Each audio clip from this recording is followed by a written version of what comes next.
উজানের ঢল আর অতিবৃষ্টিতে বেড়েছে দেশের প্রায় সব নদ নদীর পানি।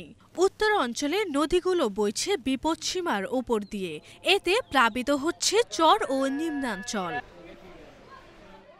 উত্তরের জেলা কুড়িগ্রামের বন্যা পরিস্থিতি আরও অবনতি হয়েছে। নতুন করে প্লাবিত হয়েছে বেশ কিছু এলাকা। আমার বাড়িতে জল উঠছে, আর গরু বাড়ি থাকতে পারছে না, আমার পায়খানা ডুবে গেছে। সরকারের যেটা সাহায্য করলে ভালো হলে হয়। গাইবান্ধা জেলার ৪ উপজেলার ২৪টি ইউনিয়ন এরই মধ্যে প্লাবিত হয়েছে। বন্যা দুর্গত এলাকায় বেড়েছে দুর্ভোগ। ডুবে গেছে বাজার, রাস্তাঘাট, স্কুল, তলিয়ে গেছে ফসলের ক্ষেত।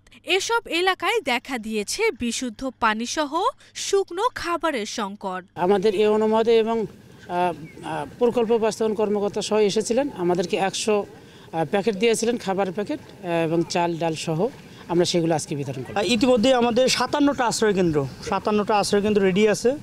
পাশাপাশি আমরা গো খাদ্যের জন্য আমরা চাহিদা প্রেরণ করেছি। বন্যা যে আশ্রয়কেন্দ্র, সেই বন্যা আশ্রয়কেন্দ্রগুলোতে গরু, ছাগল সহ মানুষের থাকার ব্যবস্থা আছে। বগুড়ায় ৭৫টি গ্রামে ঢুকেছে বন্যার পানি। এই জেলায় লক্ষাধিক মানুষ পানিবন্দী জীবনযাপন করছেন। আমাদের হাতে জিও ব্যাগ, জিও টুল মজুত রয়েছে। যে কোনো জায়গায় যদি কোনো সিপেজ বা ভাঙন দেখা দেয়, আমরা তাৎক্ষণিক ব্যবস্থা নিচ্ছি। তবে সিলেট অঞ্চলের বন্যা পরিস্থিতি আগের মতোই রয়েছে। ৩ দফা বন্যায় চরম ভোগান্তিতে পড়েছেন বানভাসীরা। আরভি ইসলাম হিমু, এশিয়ান টেলিভিশন।